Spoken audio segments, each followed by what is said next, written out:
हिंदू हृदय सम्राट बाळासाहेब ठाकरे यांना वंदन करतो। आपण सर्व हिंदू बंधू भगिनी ज्या प्रेमाने, ज्या आपल्या धर्माच्या प्रेमाने या ठिकाणी आला, त्या सर्वांना वंदन करतो आणि माझे दोन शब्द आपल्याला सांगतो। खरं तर आपल्याला या ठिकाणी निवेदन द्यायला जायचं। आज दिवस आहे तो मानवी हक्काचा दिवस आहे। प्रत्येक मानवाला जगण्याचा हक्क आहे, आपल्या धर्माचं आचरण करण्याचा हक्क आहे। एक छोटीशी गोष्ट घडली तरी जगभरातले मानवी हक्काचे कार्यकर्ते भारतामध्ये येतात, परंतु ज्या बांगलादेशामध्ये एवढे अत्याचार चालू आहेत तिथं मात्र जागतिक समुदाय जात नाही, ही वस्तुस्थिती आहे। म्हणून आज आपण अपेक्षा कोणाकडे लावून बघत आहोत तर आपल्या देशाचे नेते आणि विश्वाचे नेते आदरणीय नरेंद्रजी मोदी साहेब, ज्यांनी यापूर्वीच ही कारवाई सुरू केलेली आहे। आपल्या देशाचे राजदूत बांगलादेशला जाऊन आलेले आहेत, परंतु मला आपल्याला एकच उदाहरण सांगायचं आहे की ज्यावेळेला अमरनाथ यात्रा ही अतिरेक्यांनी थांबवली, त्याला बाळासाहेबांनी सांगितलेलं होतं की जर उद्या सकाळपर्यंत अमरनाथ यात्रा सुरू झाली नाही तर मुंबईवरून एकही हजला जाणारं विमान उडणार नाही, आणि दुसऱ्या दिवशी अमरनाथ यात्रा सुरू झाली। ही वस्तुस्थिती आहे। आणि म्हणून तुमच्या येण्याला फार मोठं महत्त्व असतं। ही जनतेची ताकद आहे, ही समाजाची ताकद आहे, आणि ही कोणाचा विध्वंस करायला जमलेली नाही तर रक्षण करण्यासाठी जमलेली आहे। तुमची आमची अपेक्षा काय आहे? हिंदूंचं रक्षण व्हावं, त्यांच्या हक्काचं रक्षण व्हावं, आपल्या माता भगिनींवर जे अत्याचार होतात ते थांबले पाहिजेत। आणि त्याच्यासाठी माझी खात्री आहे की जो नारा आदरणीय पंतप्रधान महोदयांनी दिला, एक है तो सेफ है, आणि हा नारा अख्ख्या महाराष्ट्राने ऐकला। म्हणून चमत्कार ईव्हीएमने घडवला नाही, तो हिंदू समाजाने घडवला, हे आपण नेहमी लक्षात ठेवलं पाहिजे। आणि हे आपण जागृत कधी झालो, त्यावेळेला लोकसभेचे निकाल झाले त्यावेळेला आपण जागृत झालो, परंतु हे विसरून चालणार नाही, आपण झोपून चालणार नाही, आपण जागृत राहिलं पाहिजे। आणि हा आपल्या सगळ्यांच्या एकाने येण्याने हा संदेश हा संपूर्ण सिंधुदुर्ग जिल्ह्यामध्ये गेला पाहिजे, संपूर्ण महाराष्ट्रामध्ये गेला पाहिजे, संपूर्ण भारतामध्ये गेला पाहिजे की आम्ही एक आहोत। आणि ज्या वेळेला आपण एक राहणार त्याच वेळेला आपल्या बांधवांना त्या ठिकाणी न्याय मिळणार आहे। म्हणून कधीही आपल्या मनातली ही ज्योत विझायला देऊ नका। जे ठाकूर साहेबांनी सांगितलं ते वस्तुस्थिती आहे की ज्या ज्या वेळेला अन्याय होतो, अत्याचार होतो, त्याला भगवान विष्णू जन्म घेत असतो, परंतु तो तुमच्या मनामध्ये आहे, त्याला जागृत करा। आणि माझी खात्री आहे की संपूर्ण विश्व जिंकण्याची ताकद ही तुमच्या त्या श्रद्धेमध्ये आहे। ती श्रद्धा कायम ठेवा। आपल्या हिंदू बांधवांबरोबर आपण अखंडपणे राहू आणि हा आपला लढा अखंडपणे चालू ठेवू, असं आपल्या सर्वांना आवाहन करतो। आज तुम्ही एकत्र आल्यानंतर महाराष्ट्रामध्ये हिंदुत्ववादी सरकार आलेलं आहे। आपण हिंदुत्ववादी ज्याला म्हणतो त्याला आम्ही सर्व धर्माचं रक्षण करतो, ते आमच्या धर्माने आम्हाला शिकवलं, परंतु ज्याप्रमाणे आम्ही सर्वांना न्याय देतो तोच न्याय आमच्या बांधवांना सुद्धा तिथं मिळाला पाहिजे। म्हणून आमच्या या महाराष्ट्राचे नवनिर्वाचित मुख्यमंत्री आदरणीय देवेंद्रजी फडणवीस साहेब असतील, आदरणीय शिंदे साहेब असतील, आदरणीय अजितदादा असतील, माझी खात्री आहे की आमचे सर्व लोक तुमच्या भावना या आदरणीय मोदी साहेबांपर्यंत घेऊन जातील आणि बांगलादेशातील हिंदूंना न्याय मिळवण्यासाठी नवीन ऊर्जा ही आदरणीय मोदी साहेबांना देतील, अशी अपेक्षा या ठिकाणी व्यक्त करतो। आपण सर्वांचं मोठ्या संख्येने इथं आल्याबद्दल मनापासून अभिनंदन करतो आणि पुन्हा एकदा आपण सर्वजण ही भावना आणि तुमच्या मनात ही पेटलेली ज्योत कायम ठेवूया, एवढं आवाहन करून माझे दोन शब्द संपवतो। जय हिंद, जय महाराष्ट्र। भगिनी, आज बांगलादेशमध्ये हिंदूंवर जो अत्याचार होतोय तो अत्याचार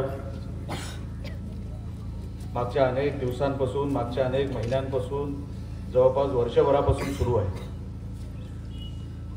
त्याचा निषेध करण्यासाठी हिंदू समाज एकवटला पाहिजे, त्या कारणासाठी आपण आज इकडे सगळे जमलेलो आहोत। तिकडे जो अत्याचार होतोय हिंदूंवर, हे आपल्याला सांगून देखील खरं वाटणार नाही। आपण सोशल मीडियावर जे काय बघतोय त्याच्या खूप पलीकडे जाऊन तिकडे अत्याचार आपल्या माता भगिनींवर होतोय, आपल्या बंधूंवर होतोय। त्याचा निषेध करण्यासाठी आपण सगळे इकडे जमलेलो आहोत। फक्त निषेध करून होणार नाही. आणि म्हणून आजची सभा आणि आज जे काय मनोगत होईल ते मनामध्ये घेऊन आपल्याला सतर्क राहायचं आहे. कारण का बांगलादेशमध्ये घडलं ते आपल्या देशामध्ये कधीच घडणार नाही असं समजू नका. हीच समज ब्रिटिशरांची होती. आज ब्रिटनमध्ये मोठ्या प्रमाणामध्ये ब्रिटिशरांना घरातून बाहेर काढून मारलं जात आहे. त्यांच्या माता भगिनींच्या आबरू लुटल्या जात आहेत. बांगलादेशचा प्रकार याचा जेवढा निषेध करावा तेवढा आहेच, पण ही एक वृत्ती आहे एवढं लक्षात ठेवा. ही वृत्ती आपल्याला कुठेतरी संपवायची आहे. आपण जर हिंदू म्हणून नाही एकवटलो तर येणारं संकट हे आपल्याला लक्षात देखील येणार नाही. आज एवढा मोठा मोर्चा आपण काढला. मी प्रथमच सगळ्या आपल्या हिंदू संघटनांचा मनापासून आभार व्यक्त करतो. त्यांनी हिंदू समाजाला जागवण्यासाठी आजचं जे नियोजन केलं ते अतिशय उत्तम नियोजन आमच्या हिंदू संघटनांनी केलं. मी त्यांचा मनापासून आभार व्यक्त करतो. हे सांगत असताना आपण सगळे जे करतोय ते समाजासाठी करतोय, ते आपल्या धर्मासाठी करतोय एवढं विसरू नका. अनेक लोक आपल्या धर्मासाठी मेलेले आहेत, प्राण गमावलेले आहेत. कशासाठी? आज तुम्ही आम्ही जे भारत देश म्हणतो ना, जे हिंदुस्थान म्हणतो, किती लोकांनी त्याच्यासाठी या भगव्या टोप्या घालून, हे भगवे झेंडे घेऊन खांद्यावर आपल्या या धर्मासाठी बलिदान दिलंय हे अनेक तरुणांना माहित देखील नसेल. आपण गाफील राहू नका. तिकडे बांगलादेशचा निषेध करत असताना आपण इथे गाफील राहू नका. तुम्हाला काय वाटतंय, बांगलादेश मधले कोण इकडे नाहीयेत? बांगलादेश हे तिकडचे मुसलमान आपल्या भारत देशात नाहीयेत. ते इथेच जगतायत, ते इथेच खात आहेत, त्यांची पोरं इथेच शिकतायत, ते इकडेच नोकऱ्या करतायत. आता तुम्ही मला सांगा, हे असे आपल्याकडे राहून आपल्या देशाच्या विरोधात हे जर जाणार असतील तर अशा देशद्रोही लांड्यांना आपल्या या देशामध्ये राहण्याचा अधिकार आहे का नाही हे एकदा तुम्ही सांगून टाका. हे कधीपर्यंत आपण सहन करणार आहोत? अहो, आपण हिंदू सुसंस्कृत आहोत, पण आपल्याला तर छत्रपती शिवाजी महाराजांनी हे शिकवलंय, जसा शत्रू तसा मी. आणि म्हणून रावणाला मारायला रामाला जन्म घ्यावा लागला आणि कंसाला मारायला कृष्णाला जन्म घ्यावा लागला. तर जसा माझा शत्रू आहे ना, तसाच आपल्या हिंदू समाजाला राहावं लागेल. आणि जर नाही राहिला तर काही इकडचा शिल्लक राहणार नाही. ते लोक रोज येत आहेत आपल्याकडे, ट्रेन भरून भरून येत आहेत, कुठल्या कुठल्या नेपाळच्या मार्गातून येत आहेत. आपण गाफील आहोत. अहो, एका हिंदूच्या मागे जर दोन मुसलमान उभे असतील तर त्यांच्या हातात शस्त्र आहेत. आपल्याकडे काय दांडे आहेत? आपण कोण आहोत? आपण शांती प्रिय लोक. ह्याचा अर्थच मला अजूनपर्यंत कळला नाही. समोर जर कोण अंगावर आला तर त्याला काय अगरबत्ती द्यायची? आता त्याला काहीतरी घडवायचंय म्हणून तो या देशात आलाय. बघा त्या लंडनची परिस्थिती,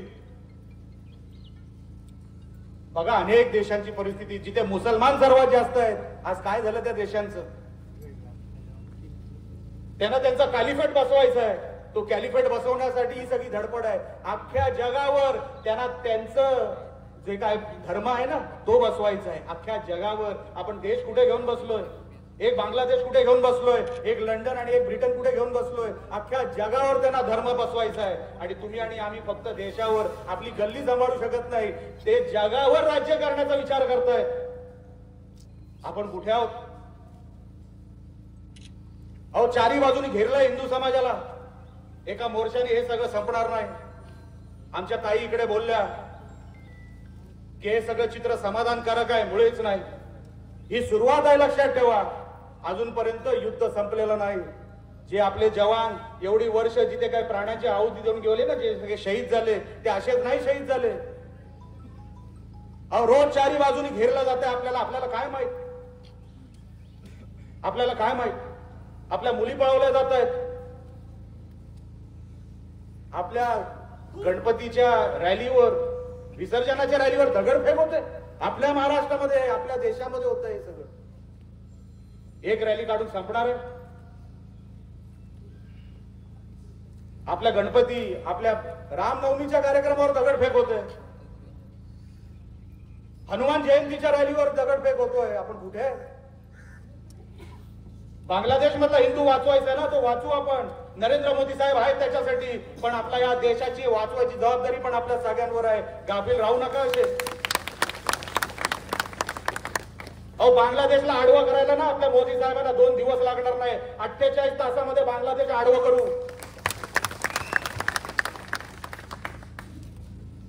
पण आपला हिंदू समाजावर आपल्याकडे एकच देश आहे. नेपाळ एक मोठा हिंदू देश होता, पण त्याची संख्या फार कमी आहे. आपल्याकडे एकच देश आहे. मुसलमानांकडे किती देश आहे? अरे तुम्हाला नाही ना आवडत आमचा देश, तर जा ना. हे भगवे बघून त्रास होतो ना तुम्हाला, तर हकलून जा. कशाला आहे इथे? मग आम्ही जर काय बोलायला गेलो तेव्हा मायनॉरिटी आहे ना.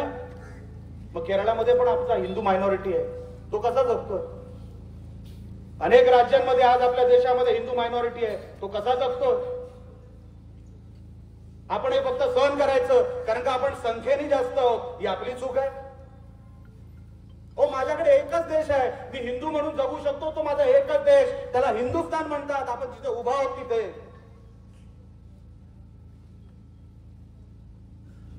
बाजूला पाकिस्तान आहे, एका बाजूला बांगलादेश आहे. काय घाणेरडे प्रकार झाले हो. त्या बांगलादेशच्या त्या मुसलमानाने स्वतःच्या पंतप्रधानांबद्दल जे काही केलं ना, माणुसकी असलेली माणसं नाही करू शकत. अहो, ते त्यांचेच झाले नाही तर आपले कधी होणार आहे? बघा, जिथे जिथे जे काय चाललंय अख्ख्या जगामध्ये, जिथे जिथे मुसलमानांनी पाय ठेवला त्यांनी गर्दी जमवली, त्यांनी एका बाजूने एका देशाला घेरलं, ती तिकडच्या माणसाला आणि तिकडच्या देशाला अस्वस्थ केलं. ही परिस्थिती आपल्यावर आपण आणणार आहोत. उद्या आपल्या माता भगिनी जर रस्त्यावरून चालत असतील तर आपण काय विचार करायचा? नाही, कोणतरी यांना पळवून नेईल, कारण का ते संख्येने वाढत आहेत. आपली लहान लहान मुलं जेव्हा शाळेत जातील, अहो, आपण आज मंदिरांवर, आमच्या गणपतीच्या रॅलीवर, आमच्या हनुमान जयंतीच्या रॅलीवर दगड खातोय. आपण कुठल्या बांगलादेशच्या वार्ता करतोय? आपल्या हनुमान जयंतीच्या रॅलीवर जर दगडफेक होत असेल आणि आपण फक्त भाषण ऐकून इकडे घरी जाणार असाल तर कशाला पाहिजे हे व्यासपीठ?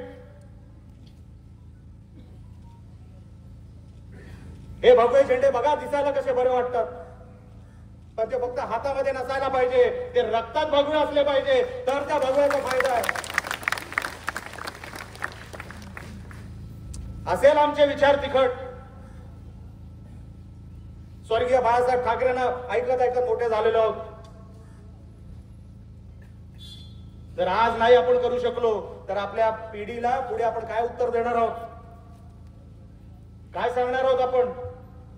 की आपण एक बांगलादेशच्या हिंदूंसाठी रॅली केली, त्याच्यानंतर सगळं विसरलो. व आमचा नितेश राणे बघा, जेव्हा जेव्हा पक्ष त्याला हात देतो, देतला नाही तरी जेव्हा जेव्हा हिंदू समाज त्याला हात देतो, सगळं काय सोडून तो तिकडे त्या भागामध्ये पोहोचतो. तो दिवस बघत नाही, रात्र बघत नाही. गायींची गोहत्या होते. आमच्या रत्नागिरीमध्ये गोहत्या झाली. अहो, बिचाऱ्या वासराचं मुंडकं खाली पडलं आणि आमच्या पोलिसांनी आम्हाला रिपोर्ट दिला की कुत्र्याने खाल्लं.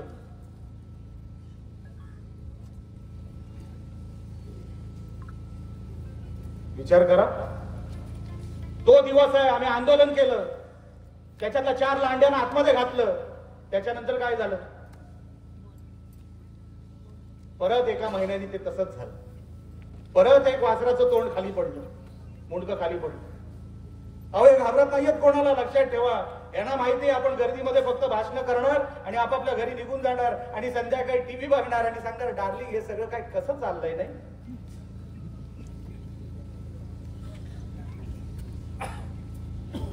हे कसं चाललं? हे असं नाही चालू शकत. बघा तिकडचे सगळी लोक, बघा आपण काय करतोय. हे गोहत्येच्या नावावर आजही आपल्या जिल्ह्यातून अनेक गायी पळवल्या जात आहेत. अनेक गायी पळवल्या जात आहेत. मला आज या व्यासपीठावरून त्यांना सांगायचं आहे, जर सिंधुदुर्ग जिल्ह्यातून परत कुठल्या एका गायीला जरी हात लावला तर नाही तुमचं सगळं उद्ध्वस्त करून ठेवलं तर नावाचं राणे जाणार नाही. आणि पोलिसांना पण सांगतो, हे नको ते धंदे नको त्या जिल्ह्यांमध्ये करता कामा नये. इकडे आम्ही आहोत, लक्षात ठेवा. बाकी कुठे काय होतं मला माहित नाही, पण या जिल्ह्यामध्ये परत जर कधी गो हत्येसाठी किंवा कधी कुठल्या गायी पळवल्या गेल्या तर तुम्ही पण तेवढेच जबाबदार आहात. तुम्हालाही उत्तर द्यावं लागेल. हे आता सहन करू नका. बोलण्यासारखं भरपूर काय, पण माझ्यानंतर 2 वक्ते अजून बोलणार आहेत, कदाचित 3 वक्ते असतील. मी आपल्याला हात जोडून विनंती करतो की आज जसे जमलात उन्हाची पर्वा करू नका. एक दिवस उन्हात राहिलात तर काळा होणार नाही कोण. पण धर्म जर रोज थोडा थोडा थोडा कमी होत गेला तर नाहीसा होतो, लक्षात ठेवा. पुढच्या पिढीला आपण काय सांगणार आहोत. हिंदू धर्म कसा होता, कोण होते ते कारसेवक ज्यांनी बाबरी पाडली, कशासाठी पाडली, कशासाठी दंगली झाल्या मुंबईमध्ये, कसे तिकडे कारसेवक मेले, कसे तिकडे शिवसैनिक मेले, काय सांगणार आहोत आपण आपल्या पुढच्या पिढीला. कुठली उदाहरणं देणार आहोत आपल्या धर्माची. जर धर्माला जिवंत ठेवायचं असेल तर जिवंतपणा तो दाखवावाच लागतो. फक्त मी हिंदू आहे, अरे तू हिंदू असलास तर काय होलं, तुझा हिंदूपणा दिसला पाहिजे तर तू हिंदू आहे. असा हिंदू आपल्याला इकडे उभा करायचा आहे. आपण सगळे जमलात. या बांगलादेशच्या या सगळ्या जे काही प्रकार चालू आहेत, हिंदूंच्या वर अत्याचार जे चालू आहेत ते लवकरात लवकर थांबवावे. त्यांना तिथपर्यंत आपल्या देशाच्या माध्यमातून, आपल्या मोदी सरकारच्या माध्यमातून लवकरात लवकर त्यांच्या घशात हात घालून हे सगळं थांबवावंच लागेल. तोपर्यंत आपला हिंदू गप्प बसणार नाही. ह्याच्यासाठी आजची ही सभा आहे. आपण सगळे आलात, त्या सगळ्यांबद्दल मी आभार व्यक्त करतो आणि इथे सांगतो जय हिंद, जय महाराष्ट्र. मान्यवर उपस्थित असलेले सर्व हिंदू बंधू भगिनींनो आणि माझे सर्व तरुण मित्रांनो, आज हिंदू न्याय यात्रेच्या निमित्ताने माझ्या अगोदर सर्वात प्रमुख मान्यवरांचे विचार आपण सर्व जणांनी ऐकलेले आहेत. बांगलादेशमध्ये जो आपला हिंदू समाजावर जो अत्याचार सुरू आहे,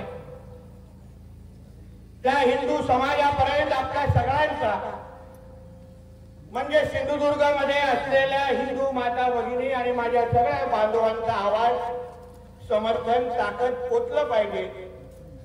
त्यांना एक संदेश दिला पाहिजे की तुम्ही सगळेजण एकटे नाही आहात, पण सिंधुदुर्गातल्या प्रत्येक हिंदू बांधव हे तुमच्या बरोबर गंभीर पद्धतीने उभा आहे. हा संदेश आपण या न्याय यात्रेच्या निमित्ताने द्यायचा. बांधवांनो, आज आपण जे इथे उपस्थित आहोत ते कोणीही कुठल्या पक्षाचा लोकप्रतिनिधी, कुठल्या पक्षाचा कार्यकर्ती म्हणून उपस्थित नाही आहोत. पण ह्या यात्रेमध्ये उपस्थित असलेला प्रत्येक व्यक्ती हा एक हिंदू म्हणून आज ह्या यात्रेमध्ये तुम्ही सगळेजण इथे उपस्थित आहात. आणि जे काय आपल्या समोर माहिती आलेली आहे की बांगलादेशमध्ये जो काय अत्याचार आपल्या हिंदू बांधवांवर सुरू आहे, म्हणजे त्या समोरच्या व्यक्तीला आपली त्याची जात विचारली जात नाहीये, त्या समोरच्या व्यक्तीला त्याचा पक्ष विचारला जात नाहीये, त्या समोरच्या व्यक्तीला तो हातात कुठला झेंडा घेतोय हे विचारलं जात नाहीये. त्याला फक्त त्याची ओळख हिंदू आहे, तो तुला जगण्याचा अधिकार नाही एवढं म्हणून त्याला ठेचून ठेचून मारलं जात. या सगळ्या बाबतीमध्ये आपण सगळ्यांमध्ये जागरूकता आली पाहिजे म्हणून आवर्जून ही न्याय यात्रा काढलेली आहे.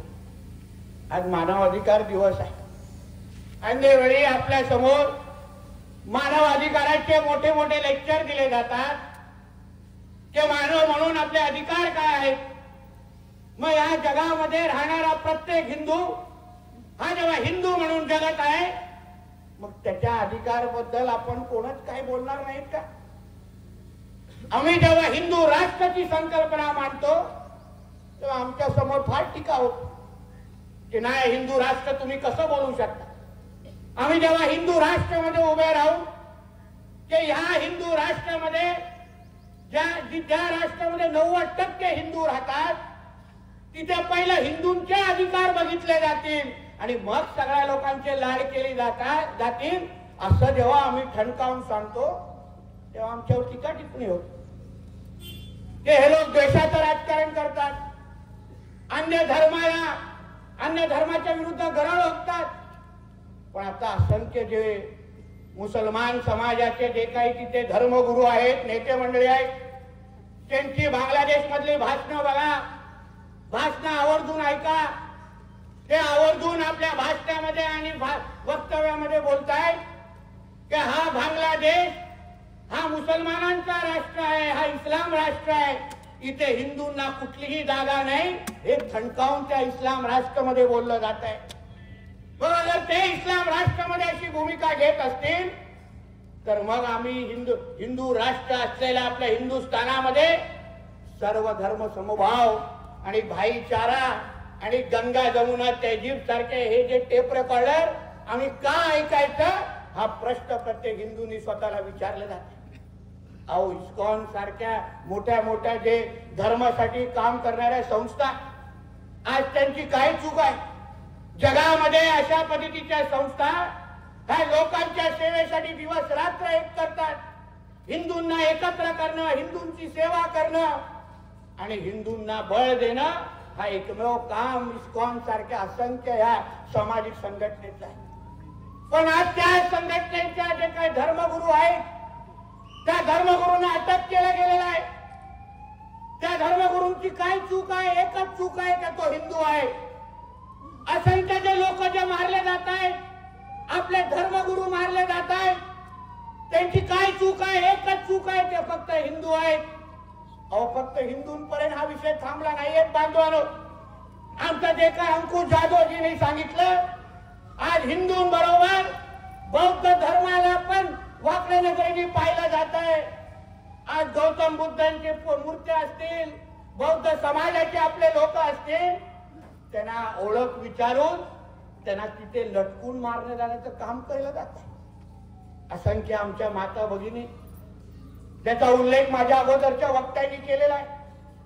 अहो, बांगलादेशमध्ये आमच्या माता भगिनींचे हाल पाहिल्यानंतर मी तुम्हाला बोलतो, तो व्हिडिओ सुरू केल्यानंतर पूर्ण पण करता येत नाही एवढे वाईट अवस्था त्या लोकांनी केलेली आहे. सामूहिक बलात्कार हा तो राजरोस पद्धतीने बांगलादेशमध्ये सुरू आहे. अहो, जे काय आमच्या इस्कॉनचे गुरु आहेत, धर्मगुरू आहेत, त्यांना जेव्हा अटक केली आणि जेव्हा वकील संघटनांनी पुढे येऊन त्यांना त्यांची केस लढवण्याची इच्छा व्यक्त केली, पहिला एक मुसलमान समाजाचा वकील आला. त्याला जेव्हा अन्य मुसलमान समाजाच्या लोकांना कळलं की हा असा त्या धर्मगुरूचे केस लढवणार आहे, भर चौकामध्ये त्याला ठेचून मारून टाकलं गेलं. नंतर एक हिंदू समाजाचा वकील पुढे आला. हे जेव्हा जिहाद्यांना कळलं की बाबा हा त्या धर्मगुरूची केस लढतोय, त्याला एवढं वाईट मारलंय, तो कुठल्याही क्षणी तो मरून जाईल अशा पद्धतीची बातमी आज त्या बांगलादेशकडून येऊ शकते. अशा पद्धतीच्या अगर घटना बांगलादेशमध्ये घडत असतील आणि आज जसं आपण या न्याय यात्रेसाठी हिंदू म्हणून जेव्हा इथे उपस्थित झालोय, आपण सर्वजणांनी या प्रत्येक घडलेल्या घटनावर बारकाईने लक्ष ठेवलं पाहिजे. ज्या पद्धतीने ते आपल्या हिंदू समाजाची हाल अपेक्षा करतायत आणि जेव्हा आपण कुठला आवाज उचलतो आपल्या भारतामध्ये, तेव्हा केवढी नाटकं केली जातात, आमच्यावर केसेस टाकले जातात, आम्हा लोकांना सर्व धर्म समभावाची टेप रेकॉर्डर ऐकवली जाते. अहो, पण आता जे बांगलादेशमध्ये सुरू आहे, जे अत्याचार सुरू आहेत, त्याबद्दल अगर तुम्हाला थांबवता येत असतील तर मग भारतामध्ये असलेल्या बांगलादेशांना आम्ही 1 मिनिट पण जिवंत का ठेवायचं, हा प्रश्नाचं उत्तर पहिल्या त्या लोकांनी आम्हाला दिलं. प्रश्नाचं उत्तर दिलं. पण निलेशजींनी बोलले ते योग्य आहे, केसरकर साहेब बोलले ते योग्य आहे. आम्ही हिंदू समाज म्हणून आज या समाजाला फक्त एका व्यक्तीवर विश्वास आहे, तर तो विश्वातला कुठलाही कानाकोपऱ्यातला हिंदू असेल तर त्याला जगवेल आणि त्याला टिकवेल असे आमचे पंतप्रधान नरेंद्र मोदी साहेब जोपर्यंत आहेत तोपर्यंत आमच्या कुठलाही हिंदू समाजाकडे कोण वाकड्याने बघू शकत नाही. पण मोदी साहेबांना ज्या पद्धतीने मोदी साहेबांचं सरकार आज बांगलादेशवर हावी पडतंय, बांगलादेशला इशारा देत आहे की तुम्ही अगर आमच्या हिंदूंचं संरक्षण करू शकत नाही तर भारताकडून पण तुम्ही मदतीची अपेक्षा ठेवू नका. पण मी मोदी साहेबांना हात जोडून विनंती करेन, मोदी साहेब प्रयत्न तुम्ही नक्की करा, पण इथून सिंधुदुर्गातून तुमचा एक हिंदुत्ववादी कार्यकर्ता एक हिंदू समाजातला एक व्यक्ती तुम्हाला विनंती करतोय, अगर हे खरंच तुमचं कधी आपण एक आपलं ऐकत नसतील तरीही हे लोक नाटक करून दाखवत असतील तर फक्त 5 मिनिटं आमच्या महाराष्ट्रातल्या पोलिसांना सुट्टी द्या, एकाला आपण जिवंत ठेवणार नाही ही शपथ घेऊन आपण पोलिसांना सांगतो फक्त 5 मिनिटं मोबाईल बंद करून टाका आणि घरी जाऊन बसा. हे एवढे हातावर मोजणारे आहेत ना, आपल्याला 6 मिनिटं पण लागणार नाही. एवढे किडमकोड्यासारखे आपल्या महाराष्ट्रात आणि देशात आहे. ते निलेशजी बोलले ते योग्य आहे. आपल्या भारतामध्ये जे राहणारे जे बांगलादेशीला रोहिंग्या मुसलमान आहेत ते कोणाचं पाणी खात पित आहेत, ते कोणाची जमीन घेत आहेत, ते कोणाचे अधिकार मारतायत, आपले मारतायत. म्हणून ह्या अशा लोकांवर तुम्ही बारकाईने लक्ष ठेवलं पाहिजे बांधवांनो. हे बांगलादेश मध्ये असलेले लोक हे आपले कधीच होणार नाहीत, कारण का ह्यांना 2047 ला या भारताला इस्लाम राष्ट्र करायचं आहे. ह्यांच्या सगळ्यांचा हे सगळ्यांनी शपथ घेतली आहे की जोपर्यंत या भारताला आम्ही इस्लाम राष्ट्र करत नाही तोपर्यंत आम्ही या हिंदूंना स्वस्थ जगायला द्यायचं नाही. म्हणून या सगळ्याबद्दल आपण सगळ्या जणांनी फार जागरूक राहिलं पाहिजे. ही न्याय यात्रा फक्त इशारा आणि संदेश देण्यासाठी आहे आणि म्हणूनच आपण मूक मोर्चा काढला. पण मी सांगतो ह्या पुढचा जो मोर्चा असेल तो काय मूक मोर्चा नसणार. जिथे जिथे हे बांगलादेशी राहतात त्यांच्या सगळ्यांचे पत्ते पोलिसांकडे माहिती काढून पोलिसांच्या अगोदर आमचे हिंदुत्वादी कार्यकर्ते त्यांच्याकडे पोहोचतील आणि त्यांना एका पायावर बांगलादेश मध्ये पाठवणार नाही एवढा शब्द तुम्हाला या निमित्ताने देतो. धमकी समजायची तर धमकी समजा, पण आज जे काय बांगलादेश मध्ये चाललंय हा कुठलाही हिंदू सहन करू शकत नाही. आमच्या धर्मामध्ये संयम दिला असेल, आम्ही काय तुमच्यासारखे कट्टरपंथीच्या नावाने आमच्या धर्माची बदनामी करत नाही. पण बांगलादेश मध्ये असलेला हिंदू ह्याला पण जगण्याचा अधिकार आहे. तुम्ही एक साधा विचार करा, बांगलादेश मध्ये अल्पसंख्या आहे हिंदू, त्यांना आज ठेचून मारलं जात. पाकिस्तान मध्ये अल्पसंख्या आहे हिंदू, त्याला पर्याय दिला जातो, या तर तू इस्लाम स्वीकार या तर तुला आम्ही मारून टाकणार. आणि आपल्या देशामध्ये किती लाड केले जातात, कुठल्या योजना काढायच्या, कुठले स्कीम यांच्यासाठी आणायची. मग ते मौलाना आझाद असो फाजाद असो आणि हे जेवढे शासकीय योजनांचे सगळे लाभ हे लोकच घेणार. आता जरा विचारात ते मुख्यमंत्री लाडली बहीण योजनेची यादी जरा तुमच्या समोर दाखवतो, कलेक्टरांना सांगतो जरा दाखवा. त्याच्यामध्ये किती 2 पेक्षा जास्त अपत्याच्या लोकांनी फायदा घेतला हे जरा आकडा बघा.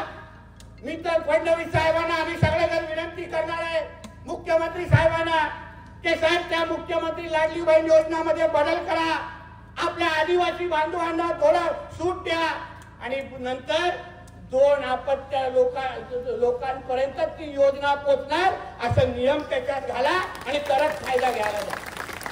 नाहीतर हे नालायक आमच्यामध्ये राहणार, आमच्या सगळ्या योजनांचा फायदा घेणार, सरकारचे सगळे लाभ उचलणार आणि मतदानाच्या दिवशी हमको इस्लाम चाहिए.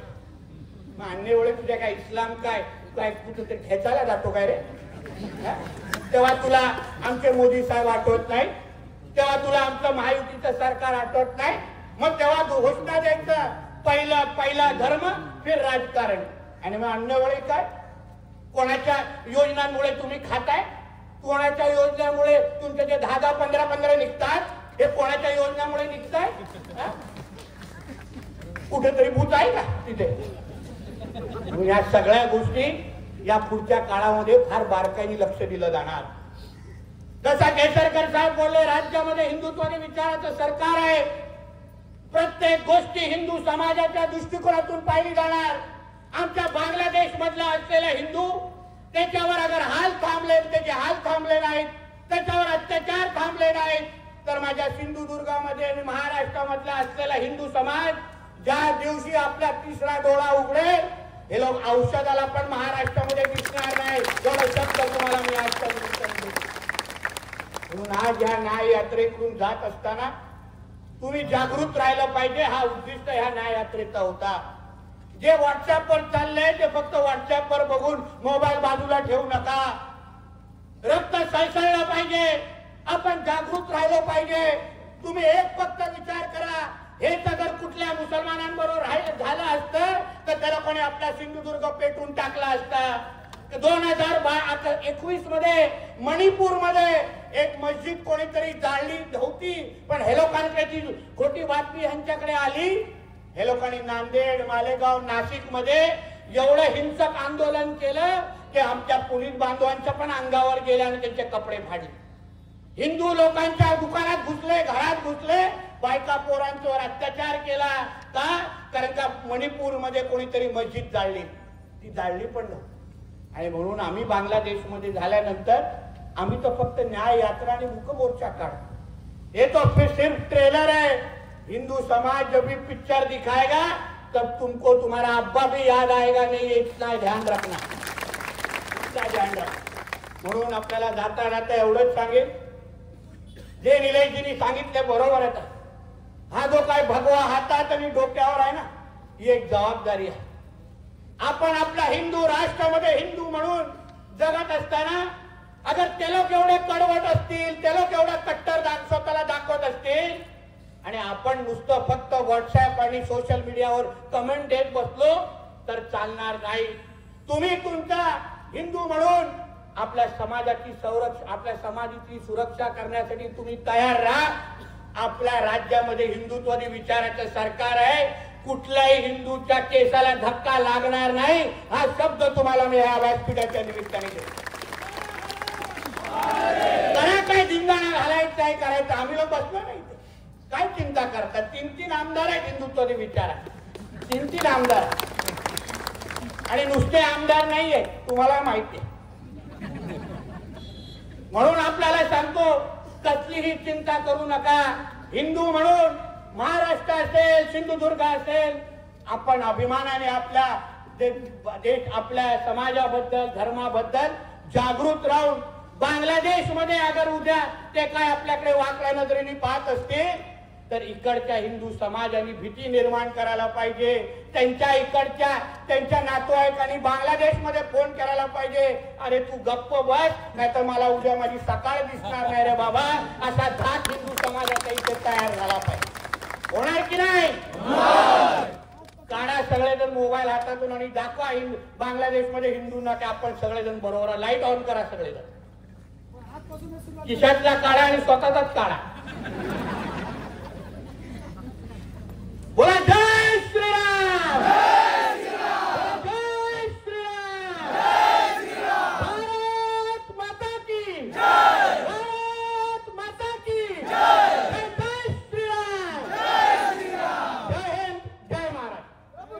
हिंदू समाजावर जो अत्याचार होतोय त्या संबंधित सकल हिंदू समाज महाराष्ट्र, सगळ्या महाराष्ट्रातल्या प्रत्येक जिल्ह्यामध्ये एकाच वेळी ही न्याय यात्रा, हिंदू न्याय यात्रा आज निघालेली होती.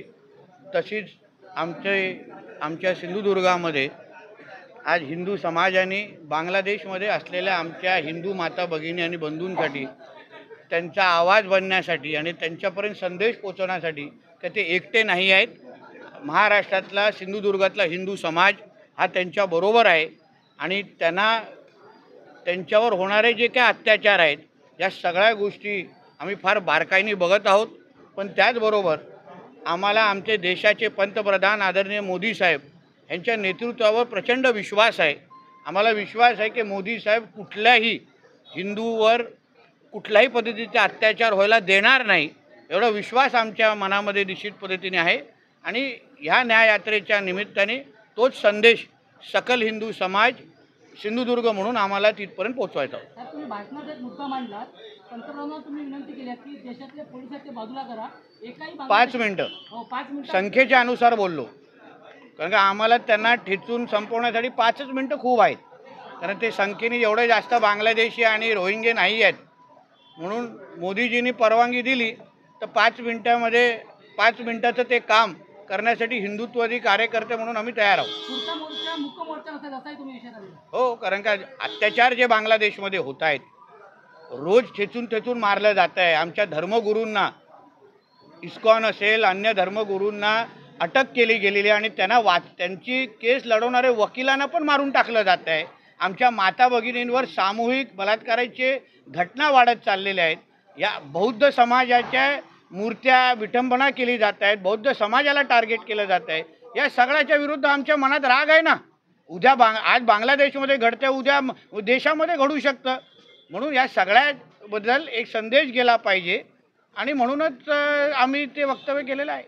तर भाषणामध्ये आपण असंही म्हटलं की 2 आपत्ती असेल तर त्यांना जी लाडकी बहीण योजनेतून बाहेर काढावं आणि आदिवासी समाजातील लोकांना 2 अपत्यापेक्षा जास्त असेल. कारण का एका बाजूला मतदान करत असताना मोदीजी नको, हिंदुत्ववादी विचाराचं सरकार, महायुती सरकार नको, पण अन्य वेळी आमच्या प्रत्येक शासकीय योजनेचा लाभ घेणारे मुसलमान समाजाचे कुटुंबे असतात.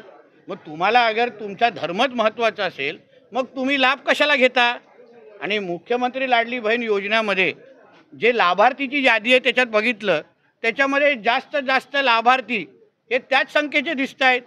म्हणून मी आदरणीय मुख्यमंत्री देवेंद्र फडणवीसजींना आम्ही विनंती करणार आहे, फक्त आमच्या आदिवासी समाजाला बाजूला म्हणजे वगळून बाजूला ठेवून अन्य ज्यांना 2 पेक्षा जास्त अपत्य असतील त्यांना त्या योजनेमधून वगळावं, मुख्यमंत्री लाडली बहीण योजनेत, जेणेकरून जास्तीत जास्त हिंदू समाज आणि त्याचबरोबर जे सरकारला मतदान करतात, मोदीजींच्या नेतृत्वावर विश्वास ठेवतात, महायुती आणि आमच्या देवेंद्रजींच्या विचारावर विश्वास ठेवतात, त्यांनाच आमच्या योजनेचा लाभ भेटला पाहिजे.